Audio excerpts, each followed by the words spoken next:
அவள் தானே எங்கள் புன்னகை.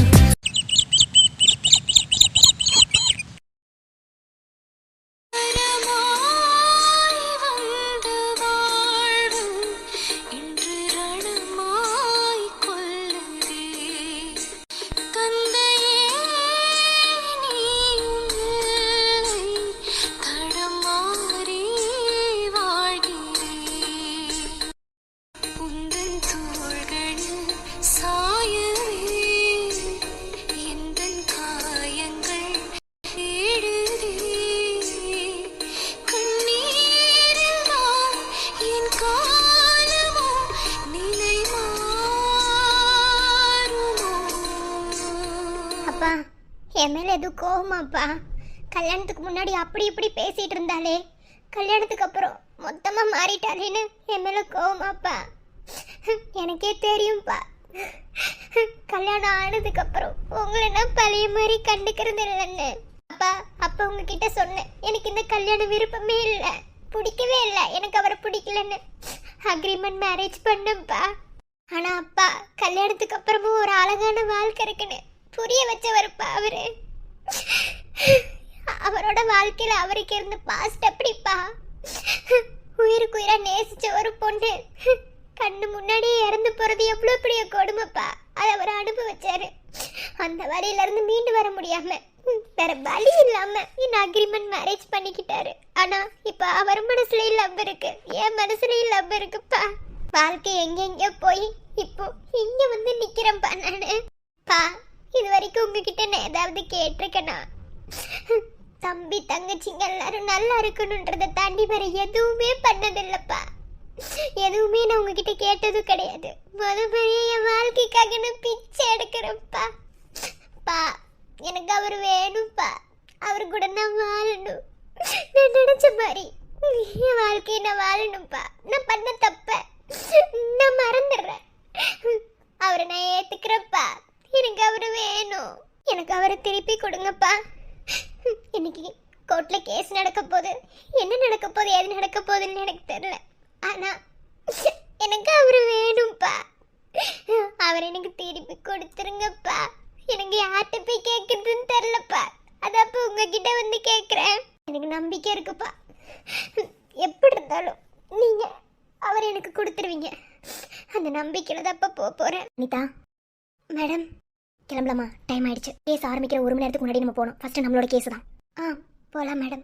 பாருங்க, நான் இப்போவே உங்ககிட்ட சொல்லிட்டேன். அதாவது நான் என்ன சொல்ல வரேன் அப்படின்னா, எடுத்த உடனேயுமே ஒரு கேஸில் நம்மளால் ஃபஸ்ட்டு வாதாடியே ஜெயிக்க முடியாது. ஸோ அதுக்காக தான் வாய்தான்னு ஒன்று வச்சுருக்காங்க. நான் உங்களுக்கு ஹோப் கொடுக்க விரும்பலை.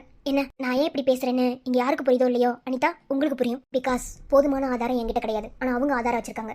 போஸ்ட்மார்ட்டம் ரிப்போர்ட்டை வச்சு தான் அடுத்த ஸ்டெப்பே எடுத்து வைக்க போகிறோம்.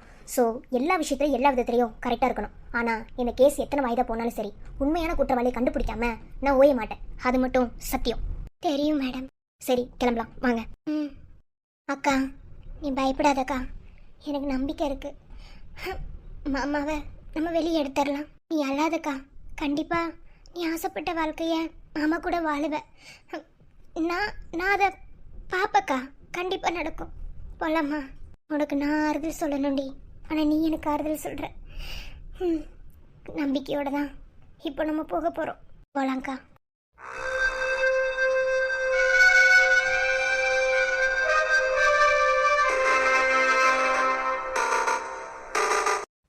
சந்தியா, சந்தியா. வரேன். வாடா. கிளம்பியாச்சா? நானும் வரட்டுமா? இங்க பாரு, அதெல்லாம் ஒண்ணு வேணாம். எல்லாரும் போனா நல்லா இருக்காது. மீனாட்சி லாயர் இந்த ஃபர்ஸ்ட் வாய்தாக்கு அவளுக்கு எனக்கு ஹோப் கொடுக்கல. ஸோ எல்லாரும் இந்த டைம்ல போனா செட் ஆகாது. அதனால நீ மிருதுலா ஹரி வீட்டுக்கு வருவா. அவளையும் பார்த்துட்டு வீட்டிலே இருங்க. என்ன அதை சொல்லிட்டு போக தான் வந்தேன். என்னடா நம்பிக்கை இல்லாம பேசுறேன்? அப்ப மாமா வெளியே வர மாட்டாரா? ஏய் அப்படி சொல்லல. இப்போ ஒரு கேஸ் எடுத்துட்டா உடனே யாராவது அதில் ஜெயிக்க முடியுமா? சொல்லி பார்க்கலாம். அது யாரும் நட முடியாது. ஸோ அவங்க எங்களுக்கு ஹோப் கொடுக்கல. ஹோப் கொடுத்தா மேலே பேசலாம். அதுதான் நான் சொல்றேன். புரியுதா? எனக்கு எப்படியாவது மாமா வெளியே வந்துடணும், அவ்வளோதான். தப்பு பண்ணல. ஸோ பயப்பட தேவையில்ல. என்ன என்ன? ஐயோ தலை வேற சுத்துதே, வாமிட் வர மாதிரி இருக்கு. சந்தியா கண்ட்ரோல் பண்ணு. ஒருவேளை வாமிட் எடுத்து தலை சுத்திட்டுனா அவன் போற வேலையை விட்டுட்டு என் கூட இருந்துருவான். ம். கொஞ்ச நேரம் என்னாச்சு? ஏன் ஒரு மாதிரி இருக்க? இல்ல, தூக்கம் பத்தல, அதான். ஆமா, நைட்டு அங்கேயே தூங்கிட்டு பெட்ரூம்ல நான் தான் தூக்கிட்டு வந்து இங்க படுக்க வச்சேன். ஏன்னா நீ கை கால்லாம் நல்லா நீட்டி தூங்குவல்ல, அதான். என்ன சரண், நான் நார்மலாக இருக்கும் போதே என்ன இவ்வளோ கேர் பண்ணுற நீ. நான் ப்ரெக்னெண்ட்டாக இருக்கிறது உனக்கு தெரிஞ்சதுன்னா நீ எவ்வளோ ஹாப்பியாக ஃபீல் பண்ணுவேன், என்னை எவ்வளோ நல்லா பார்த்துப்பேன். கண்டிப்பாக அது எல்லாத்துக்கும் நான் ரொம்ப வெயிட் பண்ணுறேன். உங்ககிட்ட சொல்கிறதுக்கு நாள் வரும்டா. அந்த நாள் ரொம்ப தூரத்தில் இல்லை, பக்கத்துலேயே தான். ஓகேவா, நான் போயிட்டு வரட்டுமா? பார்த்துப்போ, ஏதாவது ஒன்றா கால் பண்ண. என்ன? எனக்கு நெத்தியில் ஒரு முத்தம் வேணும்.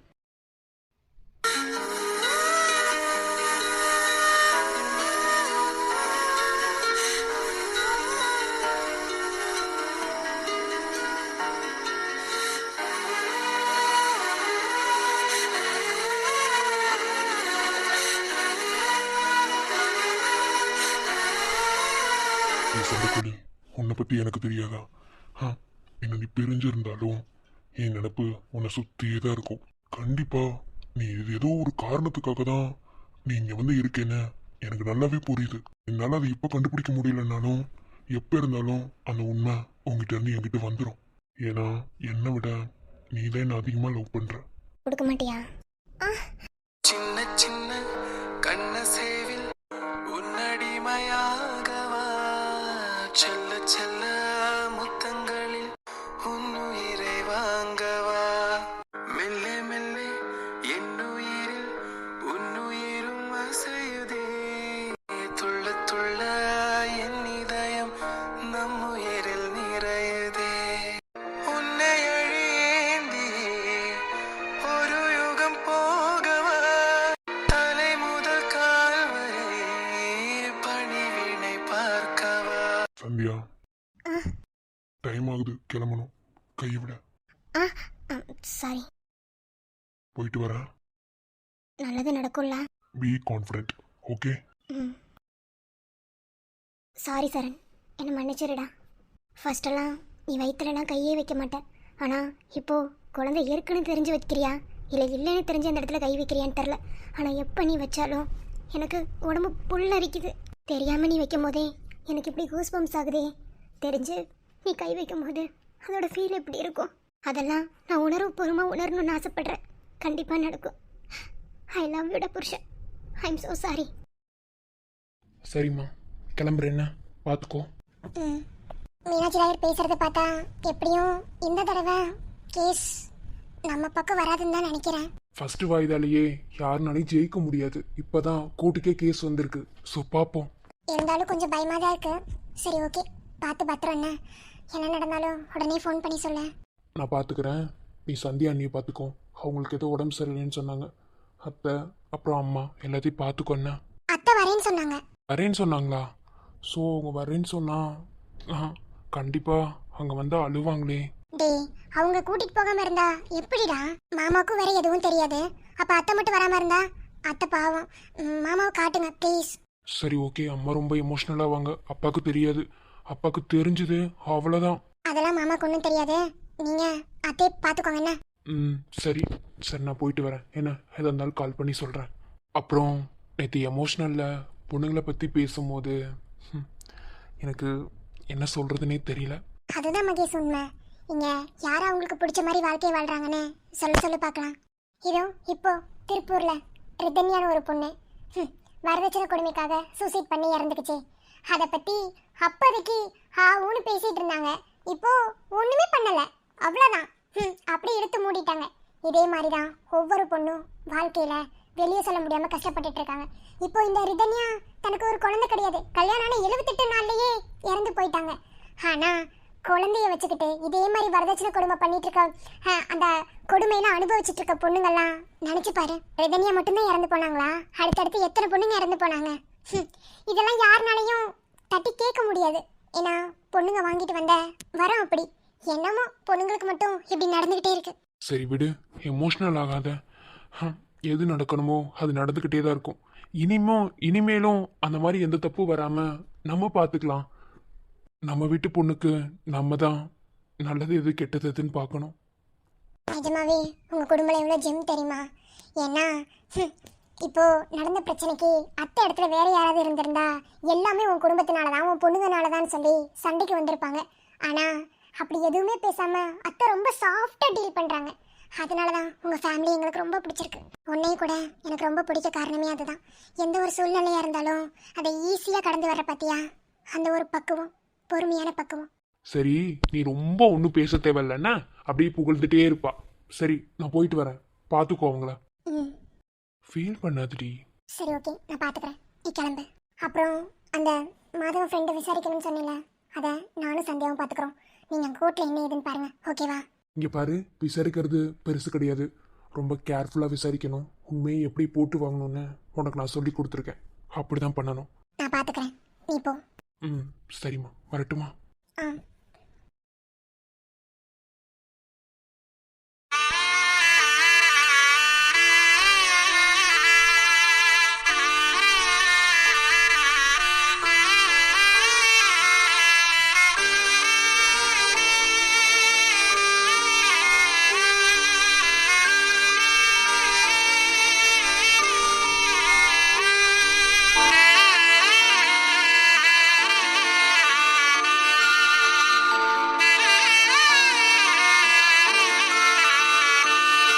என்னை மன்னிச்சிருங்க அத்தை. உங்க முகத்தை நேருக்கு நேர பார்க்க கூட என்னால முடியல. அதனால தான் அத்தை நேற்று ஃபுல்லாக உங்ககிட்ட நான் பேச மாட்டேன்னு சொன்னேன். ஆரம்பத்துல இருந்து இப்போ வரைக்கும் அந்த குடும்பத்துக்கு கெட்டது மட்டும்தான் நான் பண்ணி கொடுத்துட்டே இருக்கேன். எனக்கு என்ன சொல்றதுன்னே தெரியல அத்தை. இப்போதைக்கு என்னால ஒண்ணுமே பேச முடியல அத்தை. என் தங்கச்சியால அவருக்கு பெரிய பெரிய ஆபத்தை நான் தேடி கொடுத்துட்டேன். கண்டிப்பா நீங்க என்ன மன்னிக்க மாட்டீங்கன்னு எனக்கு தெரியும். ஆனா நான் அவளை எப்படியாவது நான் வெளியே எடுத்துருவேன் அத்தை. சீக்கிரமா இந்த நிலைமையை நான் மாத்தி கொடுத்துட்றேன் அத்தை. அதுக்கப்புறம் எப்போதுமே நான் எதுவுமே பண்ண மாட்டேன் அத்தை. ஒதுங்கிக்கிறேன். அனிதா, அனிதா, சொல்லுங்க அத்தை. என்ன பாரு, என்ன பாரு. பரவாயில்ல அத்தை, சொல்லுங்க. என்ன பாருன்னு சொன்னேன்.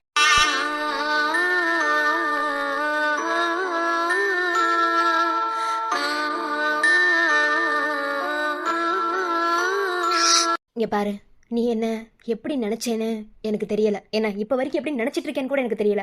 ஆனா நான் உன்னை என் மருமகளாலாம் பார்க்கல. நீனு கிடையாது, ஆதிரா, சந்தியா, மிருதுலா, நீ 4 பேருமே எனக்கு ஒண்ணுதான். ஹரி எனக்கு எப்படி பொண்ணோ அதே மாதிரி நீங்க எல்லாரும் எனக்கு பொண்ணுதான். ஏன்னா நான் எப்போதுமே உங்களை என் மருமகளாலாம் நினைச்சதே கிடையாது. இப்போ விக்ரம் இந்த நிலைமைக்கு வந்தது காரணம் நீனு சொல்ற.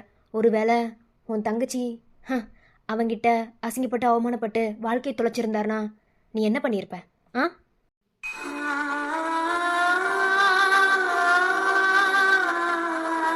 இப்போ வரைக்கும் விக்ரம் ஜெயிலுக்குள்ள இருக்கிறத நினச்சி நான் வருத்தப்படலை. ஆனால் என்ன, நான் பெத்த பிள்ளைய ஜெயிலுக்குள்ளே பார்க்க வேண்டிய சூழ்நிலை வந்துருச்சேன்ற அந்த ஒரு வருத்தம் தான். ஆனால் அவன் ஒன்றும் தப்பு பண்ணிட்டு உள்ள போலியே. அவன் சொல்ல போனா உன் தங்கச்சிக்கு நல்லது தான் பண்ணியிருக்கான். ஒருவேளை அந்த அயோக்கிய ராஸ்கல் உயிரோட இருந்து இன்னும் எத்தனை பொண்ணுங்க வாழ்க்கைய அவன் சீரழிக்கணும்னு இருந்திருந்தா சொல்லு பார்க்கலாம். இது எல்லாத்தையும் யோசி அனிதா. என்ன இப்போ வரைக்கும் உன்னால தான் என் பிள்ளை ஜெயிலுக்கு போனான்னு நினச்சி நான் நினைக்கவே இல்லை. இதுக்கு மேலே என்னை அப்படி நினைக்க வச்சிடாதுன்னு உங்ககிட்ட சொல்கிறேன். நான் அப்படி நினைக்க மாட்டேன். ஏன்னா என் பிள்ளைங்களை நான் எப்படி வளர்த்துருக்கேன்னு எனக்கு தெரியும். அதனால் அதை நினச்சி நான் வருத்தப்பட மாட்டேன். எனக்கு இருந்த ஒரே ஒரு வருத்தம், நேற்று ஃபுல்லாக உங்ககிட்ட நான் பேச வந்து என்கிட்ட நீ மூஞ்சி கொடுத்து பேசலை. அந்த ஒரு வருத்தம் மட்டும்தான். நான் தப்பாக நினைப்பேன்னு நீ மூஞ்சி கொடுத்து பேசாமல் இருந்த பத்தியா, அதுதான் ரொம்ப தப்பு. நான் தப்பாக நினைக்கவே கிடையாது. எனக்கு தெரியும் என் பிள்ளைக்கு கண்டிப்பாக நியாயம் கிடைக்கும். அது நிற்கிது அந்த பொண்ணு கண்டிப்பாக நியாயத்தை வாங்கி கொடுக்கும். தப்பு பண்ணலனா நம்ம எப்போதுமே யாருக்காகவும் அடங்கி போகிறோன்னு அவசியம் இல்லை அனிதா. என் புள்ள ஒரு பொண்ணுக்கு உதவி செஞ்சுருக்கிறத நினச்சி ஒரு தாயாக இருந்து நான் பெருமைப்படுறேன். ஏன்னா அந்த அளவுக்கு என் பிள்ளைங்களை நான் வளர்த்துருக்கேன். இப்போ வரைக்கும் மாமாக்கு தெரியாது விக்ரம் ஜெயிலுக்குள்ள இருக்கிறது. தெரிஞ்சதுன்னா அவர் எப்படி வேணாலும் எந்த எல்லைக்கு வேணாலும் போவார்.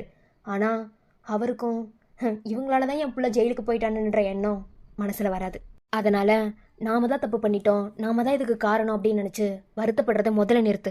அத்தை எதுவும் நினைக்கல. கண்டிப்பாக நியாயம் நம்மளுக்கு கிடைக்கும். அத்தை அத்தை அல்லாதடா.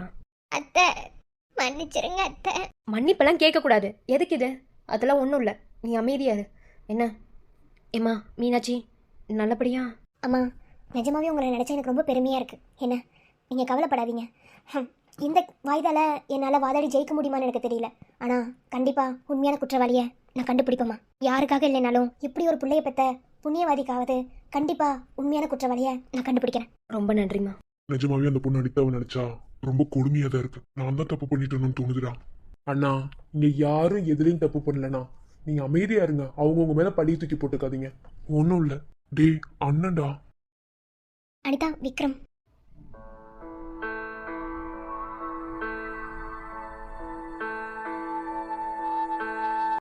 இமையருகே நீயும் இருப்பாயோ உயிரே, விரல் தீண்டும் நொடிய உந்தன் காதலிந்தன் கண்ணிலே, வழிமாறும் பொழுதில் உன் துணை இருப்பேனுயிரே, விழிநீரும் விழியில் உந்தன் வாசம் தேடி செல்லுமே. விக்ரம் விக்ரம் விக்ரம். அம்மா அம்மா புள்ள பாசெல்லாம் இங்கே பேசக்கூடாது. என்ன கோர்ட்டுக்கு போகணும்.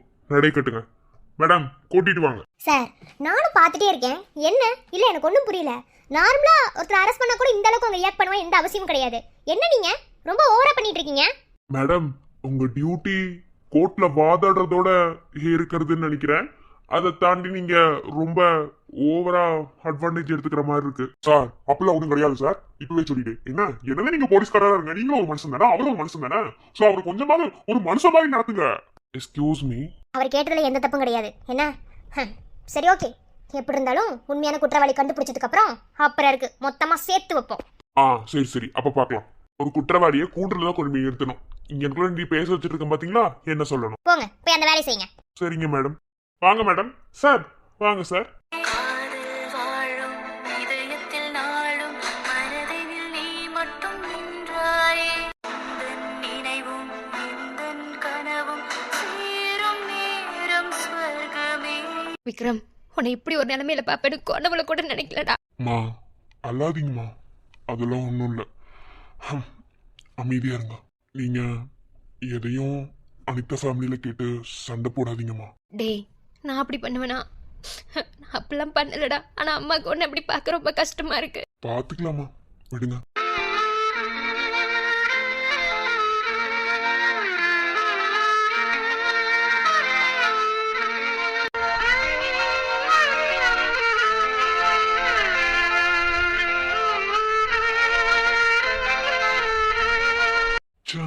அவனை இப்படி ஒரு நிலைமையில பார்க்க என்னால முடியலடா. ஒண்ணு மட்டும் தெரியுதுடா, நம்ம எல்லாம் கூட பிறந்தவங்கன்னு சொல்லிட்டு நம்மளால ஒண்ணுமே பண்ண முடியாதுல்ல. என்ன அண்ணா அப்படி மனசு நொந்து மட்டும் பேசாதீங்கண்ணா. ஒண்ணு புரிஞ்சுக்கோங்க, நம்மளால ஒண்ணும் பண்ண முடியலன்னு இல்லை. சில டைம் நம்ம பாசம் கூட வெல்லுண்ணா. அதனால என்னைக்குமே நெகட்டிவா மட்டும் திங்க் பண்ணாதீங்க, கவலைப்படாதீங்கண்ணா. நீ எல்லாருனாலையும் எல்லாமே முடியும்னு இல்லைண்ணா. என்ன முடியாத விஷயம் முடியும், முடியாத விஷயம் முடியாதுதான். ட்ரை பண்ணா முடியும். ஆனா ட்ரை பண்ணியும் அதுக்கு எந்த பிரயோஜனமே இல்லைனா ஒண்ணுமே பண்ண முடியாது. ஸோ கவலைப்படாதீங்க, பார்த்துக்கலாம்.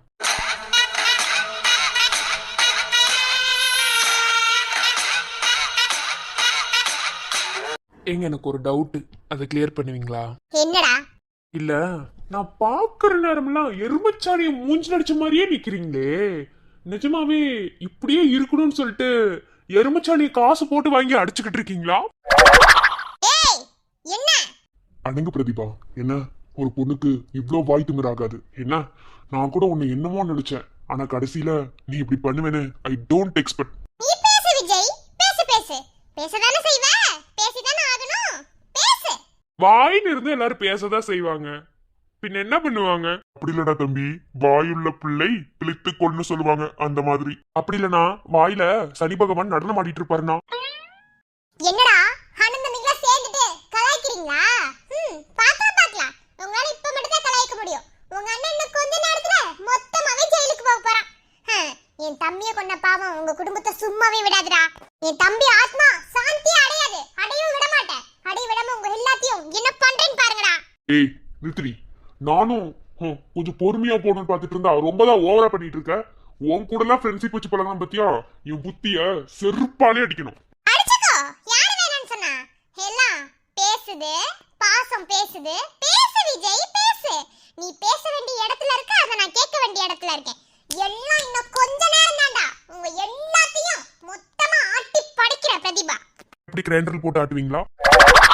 டே மாதவா, கிரைண்டர்ல போட்டு ஆட்டினா நாங்களும் நல்லா ஆடிடுவோம், நீ மட்டும் ஆட மாட்ட. அதனால உனக்கு மட்டும் டிஜி பிஜியும் போடுறாங்களாம்மா.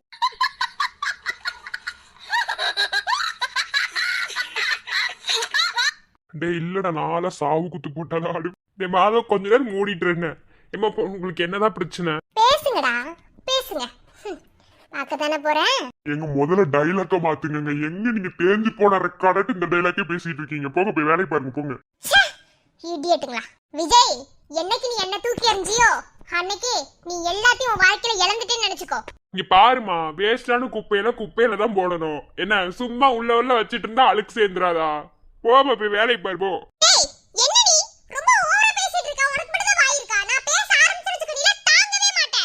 ஏன்னா ஒரே நாத்தடிக்கும். மாதவன் நேரம் நீ ஏன்னு கேட்டிருக்கணும். ஏன்னா அது கார்பரேஷன் கக்கூசுடா. இடியட்டுங்களா. ஏடா இது கல்யாணம் ஆயிடுச்சுன்னு கேள்விப்பட்ட? அப்படியா? ஆமாடா, ஆனா டிவோர்ஸ் ஆயிடுச்சு. இந்த மாதிரி ஒரு ஆளுக்குள்ள உன் புருஷன் எப்படி இருப்பா? டிவோர்ஸ் ஆன வரைக்கும் சந்தோஷம். இல்லைன்னா நானே பிடிங்க டிவோர்ஸ் பண்ணி விட்டுருவேன். ஆளப்பாரு, ஆளு மண்டை செய்வாங்க உள்ள போல.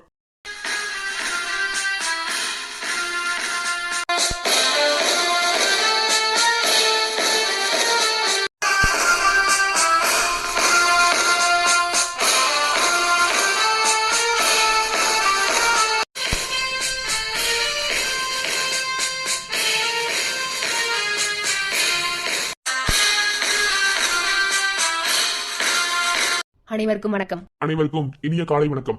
சென்னை மாவட்டத்தின் பிரபல தொழிலதிபரான பிரதிபா அவர்களின் ஒரே சகோதரனான விக்னேஷ் அவர்களின் கொலை வழக்கு இந்நீதிமன்றத்திற்கு எடுத்து வரப்பட்டுள்ளது. பிரதிபாவின் சகோதரனான விக்னேஷ் குமாரை பிஎஸ்எம் இன்ஜினியரிங் காலேஜ் கரஸ்பாண்டன்ட் அவர்கள் கொலை செய்ததாக இவ்வழக்கு நீதிமன்றத்தில் எடுத்தாளப்பட்டுள்ளது. மேலும் இவ்வழக்கு இந்நீதிமன்றத்தில் நடைபெற உள்ளது. Yes, proceed. காலை வணக்கம் யுவரானர். நீங்க எந்த தரப்பு வாதம்? இந்த கொலை வழக்குல பிரதிபாவோட லாயர் மேம். அப்போ நீங்க அரசாங்க வக்கீலா? ஆமா யுவரானர், நான் அரசாங்க வக்கீல் தான். வாதத்தை தொடங்கலாம். யுவரானர், எனது கட்சிக்காரரான பிரதிபா அவரின் ஒத்த சகோதரனான விக்னேஸ்வரனை திட்டமிட்டு கொலை செய்திருக்கிறார்கள். Objection Your Honour. வாதிட்டு தொடங்குவதற்கு முன்பே திட்டமிட்டு கொலை செய்ததாக எதிர்த்தரப்பு வக்கீல் கூறுவது தவறென்று இந்த இடத்தில் நான் சுட்டிக்காட்டுகிறேன். யுவரானர், எதிர்த்தரப்பு வக்கீல் கூறுவது சற்று சிரிப்பாக இருக்கிறது. என்ன சொல்வதென்று தெரியவில்லை. எப்படி கொலை செய்தார்களோ அப்படித்தானே இங்க எடுத்து சொல்ல முடியும், வேற எப்படி சொல்ல முடியும்? ஓகே யுவரானர், நான் வாதத்தை தொடங்குறேன். எனது கட்சிக்காரரான பிரதிபாவின் சகோதரனை திட்டமிட்டு கொலை செய்தது மட்டுமின்றி அவரை பிதைத்து இப்போ அவர்களை உண்மையை ஒப்புக்கொண்டது பிறகு அவரை தோண்டி எடுத்து போஸ்ட்மார்டம் செய்து அந்த ரிப்போர்ட்டை உங்கள் முன் சமர்ப்பித்துள்ளேன். Yes, proceed. Objection your honour. அந்த ரிப்போர்ட்டை பார்க்கறதுக்கு முன்னாடி நான் என்னோட வாதத்தை தொடங்கணும். யுவரானர், எதிர்த்தரப்பு வக்கீல் கூறுவது போல் அவர்கள் திட்டமிட்டு இந்த கொலை செய்ததாகவே இருந்துவிட்டு போகட்டும். ஆனால் எதிர்த்தரப்பு வக்கீல் சரியான வாதத்தை இவ்விடத்தில் அவர் காட்டவில்லை. எதனால் அவர் கொலை செய்யப்பட்டார், எதற்கு கொலை செய்யப்பட்டார், இப்படி 2 கேள்விகள் இருக்கிறது. அந்த 2 கேள்விக்குமே அவர் பதில் சொல்லல. Objection Your Honour. நியாயமான ஒரு கேள்விதான், நான் சொல்றேன். முதலில் எனது கட்சிக்காரரான பிரதிபாவின் சகோதரனை ஒரு தவறான பெயரில் அவரை இங்கு சுட்டிக்காட்டியுள்ளனர். அவர் கேவலமானவர் என்றும் பெண்களை தவறாக உபயோகித்து தூக்கி போடுவது போன்றும் சில தேவையில்லாத பேச்சுகளை கூறியிருக்கின்றனர். இது தவறு என்று நான் கூறுகிறேன். Objection Your Honour. எப்படி நேரிலே ஒருத்தரை பார்க்காமல் அவர் தவறு செய்யவில்லை, எதுவுமே பண்ணவில்லைன்னு சொல்லிட்டு இந்த இடத்துல எதிர்த்தரப்பு வக்கீல் கூறுறத என்னால ஏத்துக்க முடியாது யுவரானர். முதலில் விசாரணையில இருந்து தொடங்கலாம் என்று நினைக்கிறேன். ஓகே யுவரானர், குற்றவாளியான விக்ரம் குமாரை நான் விசாரிக்க உங்களிடம் அனுமதி கோருகிறேன். Permission granted. Thank you Your Honour. வணக்கம். வணக்கம் சார். உங்க பேர் என்ன? விக்ரம் குமார். விஎஸ்எம் இன்ஜினியரிங் காலேஜோட கரஸ்பாண்டா நீங்க? ஆமா சார். சரி, ஓகே. இப்போ இந்த வழக்கு ஒரு கொலை வழக்கு. விக்னேஷ்குமார் அவரை கொலை செய்ததாக நீங்க ஒப்புக்கொண்டுதான் இப்போ இங்க வரைக்கும் வந்திருக்கீங்க. அதை பத்தி உங்ககிட்ட நான் விசாரிக்க போறேன். விக்னேஷ்குமார உங்களுக்கு எப்படி தெரியும்? அவன் என் காலேஜ்ல படிக்கிற ஒரு ஸ்டூடெண்ட். கிட்டத்தட்ட 2 வருஷமா அவன் அங்கதான் படிச்சுட்டு இருக்கான். அவரை கொலை செய்வதில் உங்களுக்கு ஏதாவது காரணம் இருக்கிறதா? முதல்ல என்ன மன்னிச்சுக்கோங்க, நான் கொலை செஞ்சேன்னு சொல்லி இந்த குற்றத்தை ஒத்துக்கல. சொல்ல போனா கொலைலாம் நான் பண்ணல. யுவரானர், இங்க பாத்தீங்களா வேடிக்கைய? கொலையே செய்யலன்னு சொல்லிட்டு அப்புறம் வந்து எதுக்கு குற்றவாளி கூண்டுல வந்து நிக்கிறாரு? அப்போ விசாரணை பண்ணி அவர் ஒரு நாள் ஃபுல்லா எஃப்ஐஆர் ஃபைல் பண்ணி வச்சது எதுக்கு யுவரானர்? Objection Your Honour. யுவரானர், நீதிமன்றத்தில் ஆதாரங்கள் மட்டுமே பேசப்படுகின்றது. அந்த விதத்தில் குற்றவாளியே தான் தான் இந்த குற்றத்தை செய்தேன் என்று ஒப்புக்கொண்டாலும் நீதிமன்றத்தில் அது செல்லுபடியாக ஆகாது. அதற்கும் ஆதாரங்கள் தான் முக்கியம் என்று இங்கு நடைமுறையாக உள்ளது. அந்த விதத்தில் எனது கட்சிக்காரர் வாய் பேச்சில் சொல்வதை என்னாலும் ஏற்றுக்கொள்ள முடியாது. அவர்தான் கொலை செய்தான் என்பதற்கு முதலில் ஒரு ஆதாரத்தை எடுத்து வைக்க சொல்லுங்கள் எதிர்த்தரப்பு வக்கீலே. அதன் பிறகு நான் மேல் எனது வாதத்தை தொடங்குகிறேன். யுவரானர், அதற்கான ஆதாரங்களை உங்கள் முன் நான் எடுத்து வைத்துள்ளேன். நீங்க பாருங்க, பார்த்ததுக்கு அப்புறம் கூட முடிவை சொல்லுங்க. யுவரானர், இவர் காலேஜ் கரஸ்பாண்டன்ட். ஒருவேளை அந்த பையன் ஏதாவது தப்பு பண்ணி இருந்திருக்கலாம் அப்படின்ற எண்ணத்துல கூட இந்த கொலையை பண்ணி இருந்திருக்கலாம்ல. அதுக்கு கூட ஏதாவது ஒரு காரணம் இருந்திருக்கலாம். மேலும் இவ்வழக்கில் இன்னும் இருவரை நான் விசாரிக்க விரும்புகிறேன் Your Honour. With your permission granted. மேலும் இவ்வழக்கில் சம்பந்தப்படுத்தப்பட்டுள்ள நித்யா அவர்களை விசாரிக்க விரும்புகிறேன். நித்யா, நித்யா, நித்யா. அக்கா, பயமா இருக்குக்கா. இங்க பாரு, அவன் உன்னை என்ன பண்ணானோ அதை மறைக்காம எல்லாத்தையும் சொல்லு. என்ன, இது வரைக்கும் நம்ம மறைக்கணும்னு நினைச்சோம். ஆனா கோர்ட்டுக்கு வந்ததுக்கு அப்புறம் உண்மையை தவிர வேற எதுவுமே பேசக்கூடாது. தைரியமா சொல்லு. இங்க பாரு நித்யா, அவன் உன்னை என்னென்னு டார்ச்சர் பண்ணான். அவன் உன்கிட்ட நடந்துகிட்ட விதம், நீ அவனை தள்ளி விடுறதுக்கு என்ன காரணமா இருந்தது, அவன் எடுத்து வச்ச வீடியோ, இது எல்லாத்தையுமே சொல்லு. என்ன மெயினா அதை எடிட் பண்ணி நெட்ல போடுவேன்னு சொல்லி சொன்னான்ல, அதையும் சொல்லு. என்ன, எதையும் மறைக்காதடா, தைரியமா போ. சரிங்க மாமா. வணக்கம் மாமா. உங்க பேர் என்னம்மா? நித்யா. நீங்களும் விக்னேஷ் குமார் படிச்ச காலேஜ் தானா? விக்னேஷ் குமார் உங்களுக்கு எப்படி தெரியும்? அவன் நாங்க எல்லாரும் ஒரே கிளாஸ்மேட். சரி, இப்போ நீங்க தள்ளி விட்டதா சொல்லிதான் உங்க மாமா இந்த குற்றத்தை ஒத்துக்கிட்டு ஜெயில இருந்தாரு. இப்போ கோர்ட்டுக்கு வந்துட்டாரு. இப்போ நீங்க விக்னேஷை கொலை பண்றதுக்கு முக்கியமான காரணம் என்ன? அவர் ஏன் நீங்க கொலை பண்ணீங்க? நான் கொலை பண்ணல, அவனை தள்ளி தான் விட்டேன். தள்ளி விட்ட உடனேயும் அவன் தலையில ரத்தம் வந்துச்சு. ஆனா உண்மையாவே அவனை கொலை பண்ணது யாருன்னு எனக்கு தெரியாது. அவனுக்கு பாய்சன் கொடுக்கப்பட்டிருக்கு. அந்த பாய்சன்னால தான் அவன் இறந்து போனான். ஒய் சொல்லாதீங்க நித்யா. அது எப்படி? நீங்க தான் கொலை பண்ணீங்கன்னு எல்லா ப்ரூஃபுமே இருக்கு. உங்களோட செயின் அண்ட் உங்க அக்காவோட மோதிரம் எல்லாமே அங்க இருந்து கண்டெடுக்கப்பட்டிருக்கு. கடைசி நீங்க தான் கொலையும் பண்ணேன்னு உண்மையை ஒத்துக்கிட்டீங்க. இப்ப ஏன் இங்க வந்து பேச்ச மாத்தி பேசுறீங்க? நான் கொலை பண்ணல. Your honour, note this point. கொலை பண்ணலையாமா, அப்புறம் எப்படி உண்மையை ஒத்துக்கிட்டாங்க? யுவர் ஆனர், இதெல்லாம் இந்த வழக்குக்கு சம்பந்தமே இல்லாம இருக்கிற மாதிரி இருக்கு your honour. Objection your honour. இடையில் பேசுவதற்கு மன்னிக்கும் யுவர் ஆனர்.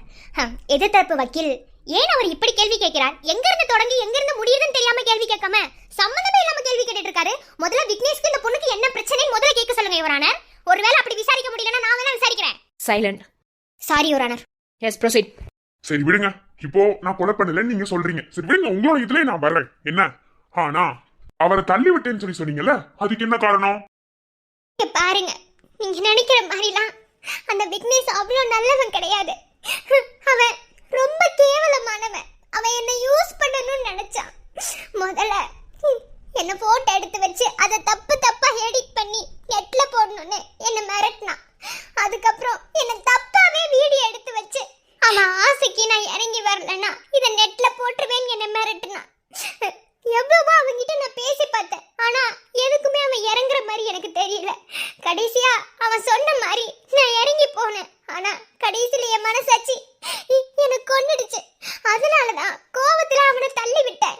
ஆனா அவன் இறந்து போனதுக்கும் எனக்கும் எந்த சம்பந்தமும் கிடையாது. நான் அவனை தள்ளி விடுறதுக்கு முன்னாடி அவனுக்கு யாரோ பாய்சன் கொடுத்துருக்காங்க. அவங்க தான் குற்றவாளி. அவங்கள கண்டுபிடிங்க. நானே ஒரு கஷ்டப்படுற குடும்பத்துல இருந்து பிறந்து வளர்ந்த பொண்ணு. எங்களை மாதிரி பொண்ணுங்களுக்குலாம் ஆபத்துங்கிறது ஈஸியா வந்துடும். இந்த உலகத்துல எந்த பொண்ணுமே நிம்மதியா இருக்க முடியாது. யாருமே நிம்மதியா இருக்க விட மாட்டாங்க. இதுதான் உலக நடைமுறை. ஆனா அவன் செத்து போனதுக்கு காரணம் நான் கிடையாது. இவரால நோட் திஸ் பாயிண்ட். ஒரு பையன் அவ்வளவு தூரம் இறங்கி வந்து கேக்குறானா, ஒரு பொண்ணு இந்த அளவுக்கு இறங்கி போகணும்னு ஏதாவது அவசியமா யுவரானர்? யுவரானர், இந்த பொண்ணு தள்ளி விட்டதுல கிடையாது. எனக்கு இன்னமும் இந்த பொண்ணு தான் பாய்சன் கொடுத்துருக்குமோன்னு எனக்கு தோணுது யுவரானர். Objection your honour. எதிர்த்தரப்பு வக்கீல் ஆதாரங்களே இல்லாமல் அந்த பெண்ணிடம் தேவையில்லாமல் பேசிக் கொண்டிருக்கிறார். இதற்கான ஆதாரத்தை எடுத்து வைத்துவிட்டு அவர் வாதத்தை தொடங்குமாறு தாழ்மையுடன் கேட்டுக்கொள்கிறேன். அது மட்டும் இல்லை யுவர் ஆனர், உங்கள் முன் சில ஆதாரங்களையும் நான் நிரூபிக்க விரும்புகிறேன். இப்போ அந்த பொண்ணு சொன்ன மாதிரி விக்னேஷ் அந்த பொண்ணை நிறைய டைம் மிரட்டி இருக்கான். அதுக்கான சிசிடிவி ஃபுட்டேஜோ எல்லாத்தையுமே உங்கள் முன் நான் சமர்ப்பிக்க விரும்புகிறேன். Yes proceed. சார், அப்போ உங்ககிட்ட பென் டிரைவ்ல கொடுத்தல, அதில் மேம்கிட்ட காட்டுங்க. Okay ma'am. யுவர் ஆனர், அந்த பொண்ணு இப்போ சொன்னதுக்கான ஆதாரத்தை உங்கள் முன் சமர்ப்பித்திருக்கிறேன். சிசிடிவி ஃபுட்டேஜ் எத்தனை முறை அந்த பெண்ணை விக்னேஷ் என்பவர் மிரட்டி இருக்கிறார் என்பதற்கான சிசிடிவி ஃபுட்டேஜ். தயவு செய்து அதை பார்த்துவிட்டு கூறுமாறு கேள்வி கேட்டுக்கொள்கிறேன். யுவர் ஆனர், இப்போ உங்களுக்கு தெளிவா புரிஞ்சிருக்கும் அந்த பெண் சொன்னது எதுவும் பொய் இல்லை என்று. இப்போ அந்த பெண் தான் கொலை செய்தார் என்பதற்கான ஆதாரத்தை அவர் சமர்ப்பிக்குமாறு தாழ்மையுடன் கேட்டுக்கொள்கிறேன். Objection your honour. கண்டிப்பா உங்கள் முன் ஆதாரங்களை நான் சமர்ப்பிக்கிறேன். அதற்கு முன்பு நான் சில விசாரணைகளை இங்க விசாரிக்க கோருகிறேன். சரி விடுங்க விக்ரம். இப்போ அந்த பொண்ணு தள்ளி விட்டது சொல்றாங்க, நான் கொலை பண்ணலேன்னு சொல்றாங்க. எப்படி இருந்தாலும் எதுக்கும் போது உங்களுக்கு தெரிஞ்சிருக்கும்ல. இத கவர்மெண்ட்டுக்கு தெரிவிக்கணும். கவர்மெண்ட்டுக்கு தெரியாம ஒரு பணத்தை எரிக்கவோ பதிக்கவோ கூடாதுன்னு உங்களுக்கு தெரியும் இல்லையா? காலேஜ் கரஸ்பாண்டன்ட், ஏன் நீங்க அதை செய்யல? சார், இந்த ஒரு விஷயத்துல நான் ஓப்பனா ஒத்துக்கிறேன். எனக்கு அந்த சமயத்துல என்ன பண்ணணும்னு தெரியல, அதனாலதான் அப்படி பண்ணிட்டாங்க. மத்தபடி வேணும்னு இதை செய்யணும்னு எந்த அவசியமும் கிடையாது. ஆனா நல்லாவே தெரியும் நாங்க இந்த கொலையை பண்ணல. கொலையை பண்ணியிருந்தா உண்மையை ஒத்துக்கிட்டு போறதுல யாருக்கும் எந்த பிரச்சனையும் இல்ல. யுவரான, இப்போ ஓரளவுக்கு உங்களுக்கு சில விஷயங்கள் புரிஞ்சிருக்கும். இவர் மொத்தமாக மறைக்கத்தான் நினைக்கிறார். இந்த பெண் என்னன்னா நான் கொலை பண்ணலன்னு சொல்றாங்க. இவர் என்னன்னா அது அரசாங்கத்துக்கு தெரிவிக்கணும்னு எனக்கு தெரியல, படப்படப்புல அப்படி பண்ணிட்டேன்னு சொல்றாங்க. இது ரெண்டு விஷயமும் சுத்தமா லிங்க் ஆகலை யுவரானர். நான் சொல்கிறேன், இவர்கள் தான் கொலை செய்திருக்கிறார்கள். இதற்கான ஆதாரத்தையும் உங்கள் மீன் நான் காண்பிக்கிறேன். போஸ்ட்மார்ட்டம் ரிப்போர்ட் அங்க சப்மிட் பண்ணிருக்கேன், அதையும் நீங்க பாருங்க. Objection your honour. Objection over rule. Your honour please, இந்த வழக்குல நான் விக்னேஷோட அக்காவை விசாரிக்கணும்னு வேண்டிக்கிறேன். Objection your honour. Objection over rule. Meenakshi, you proceed. மிக்க நன்றி யுவர் ஆனர். பிரதீபா, பிரதீபா, பிரதீபா. என்ன நீ கொஞ்சம் கூட நம்ம லாயரை பேச விடாம அந்த ஆள் மடக்கிட்டே இருக்கான். கோட்னா இப்படிதான் இருக்கும்னு முன்னையே தெரியும். இருந்தாலும் நம்ம விடக்கூடாது, தைரியமா இருக்கலாம். ஏன் நீ இவளே ஒரு மெண்டல் கிறுக்கி, இவளை போய் விசாரிக்க விட்டா? மீனாட்சி தானே விசாரிக்கிறாங்க, ஏதாவது உண்மை கிடைக்கலாம். அமைதியா இருங்க. வணக்கங்க மேம். வணக்கங்கம்மா. உங்க பேரு? பிரதீபா. நீங்க தான் இப்போ இறந்து போன விக்னேஷோட அக்காவா? ஆமா. சரி, ஓகே. உங்க தம்பிக்கு எந்த கெட்ட பழக்கமுமே இல்ல, அவரு ரொம்ப நல்லவரு அப்படின்னு சொல்லி சர்டிபிகேட் கொடுத்துருக்கீங்களே, அதுக்காக உங்ககிட்ட ஏதாவது ஆதாரம் இருக்கா? மேம், இது என்ன சில்லித்தனமான கேள்வி? எக்ஸ்கியூஸ் மீ, இது கோர்ட். ஓகே, ரெஸ்பெக்ட் ரொம்ப ரொம்ப முக்கியம். Sorry ma'am. என் தம்பியை நான் தான் வளர்த்தேன். என்ன, அவன் எவ்வளவு நல்லவனே எனக்கு மட்டும்தான் தெரியும். அப்பா அம்மா இல்ல மேடம். அப்பா அம்மா இல்லாம அவனுக்கு நல்லது கெட்டதை சொல்லி கொடுத்து வளர்த்தவ நான். இன்னைக்கு என் தம்பியை இழந்துட்டு நிக்கிறேன், அனாதையா நிக்கிறேன். எனக்கு யாருமே கிடையாது. சரி, ஓகே.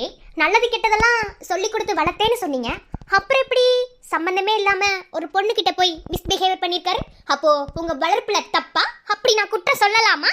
மேம், கொஞ்சம் கூட சம்பந்தமே இல்லாம கேள்வி கேக்குறீங்க. சம்பந்தம் இல்லாம கேள்வி கேட்கல, சம்பந்தம் இருக்கிறதுனால தான் நான் கேள்வி கேட்கிறேன். பதில் சொல்லுங்க பிரதீபா. Objection your honour. எதிர்த்தரப்பு வக்கீல் எனது கட்சிக்காரியை அவமதிப்பது மட்டுமின்றி கோர்ட்டின் நேரத்தை வீணடிப்பதற்காக சம்பந்தமே இல்லாத கேள்விகளை கேட்டு அவரை குழப்பம் செய்கிறார் your honour. Objection your honour. சம்பந்தம் இல்லாத கேள்வியா? யுவர் ஆனர், எப்படி யுவர் ஆனர் சம்பந்தம் இல்லாத கேள்வி? இப்போ அந்த பொண்ணு சொல்றது பத்தி பார்த்தா தன்கிட்ட தப்பா நடந்துக்க ட்ரை பண்ணா, சோ அதுக்காக நான் கொலை பண்ணேன் அப்படின்ற மாதிரி இந்த பொண்ணு ஒத்துக்கிட்டதா எதிர்த்தரப்பு வக்கீல் வாதத்தை வச்சிருந்தாரு. சோ வளர்ப்புல தப்பா ரைட்டானு கேள்வி கேட்கறதுல என்ன பொறுத்தளவுல தப்பான கேள்வி இல்ல. மேடம், இங்க என்ன நடக்குது, ஏது நடக்குது எனக்கு தெரியல. ஆனா இறந்து போன என் தம்பிக்கு நியாயம் கிடைக்கணும். என் தம்பி எவ்வளவு நல்லவன் தெரியுமா? இவங்க எல்லாம் சொல்றது போய். என் தம்பி அப்படிப்பட்டவன் கிடையாது. அவனை நான் தான் வளர்த்தேன். ஒருவேளை அவன் அப்படி நடந்துகிட்டு இருந்தா கூட அவனை ஏன் மேடம் இப்படி கொல்லணும்? ஏன் இப்படி கொல்லணும்? இப்படி கொண்டு அனாதை படமா போதிச்சு இவ்வளவு வேலையை பார்த்திருக்காங்க மேம். இவங்களுக்கு நீங்க கண்டிப்பா தண்டனை கொடுத்தே ஆகணும். எக்ஸ்கியூஸ் மீ, இருங்க. சும்மா பேசக்கூடாது, ஓகே? அப்போ உங்க தம்பிய நீங்க நல்ல முறையில தான் வளர்த்திருக்கீங்க இல்லையா? ஆமா. இதுக்கு மேல நான் எங்க சொல்லணும்? அப்படியா?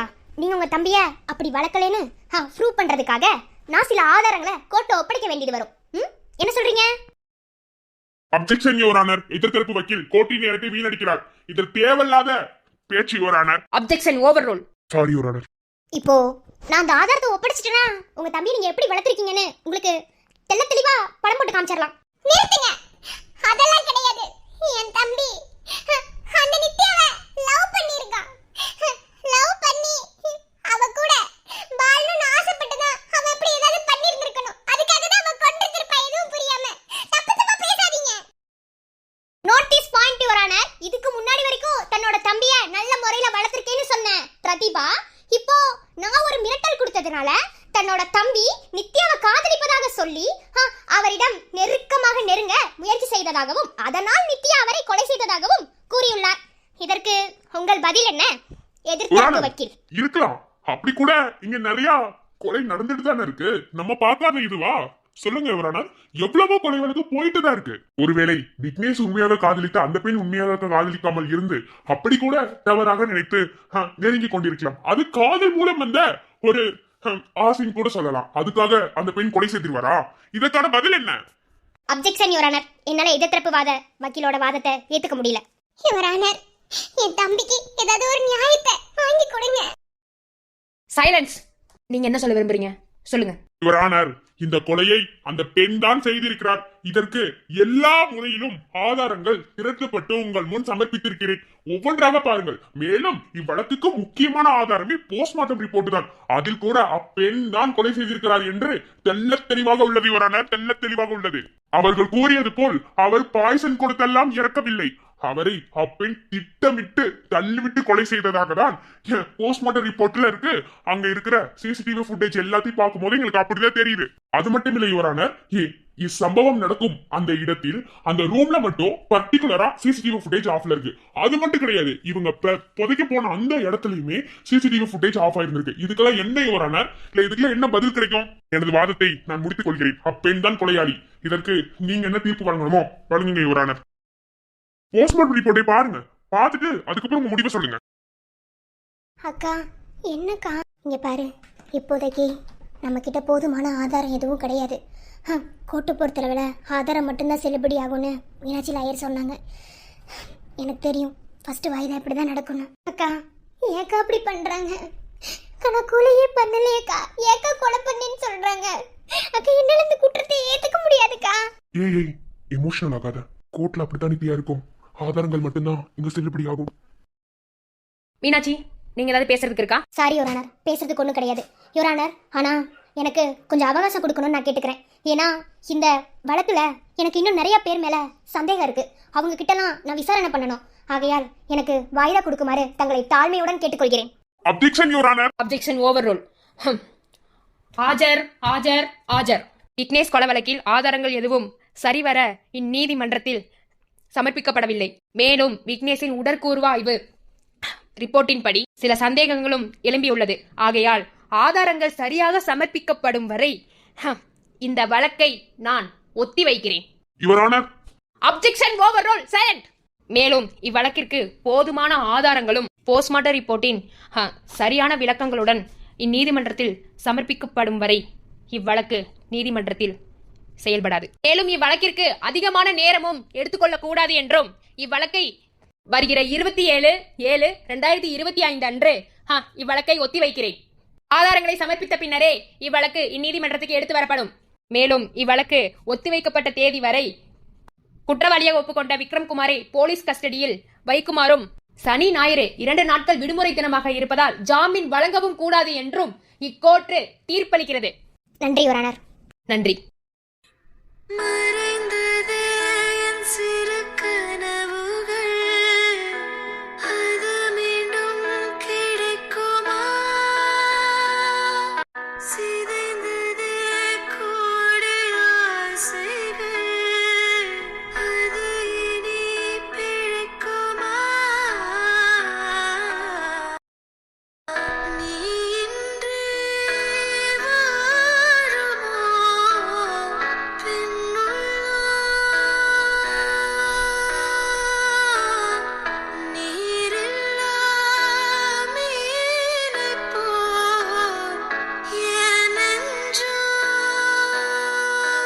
மேடம், டைம் ஆகுது, கூட்டிட்டு போகணும்.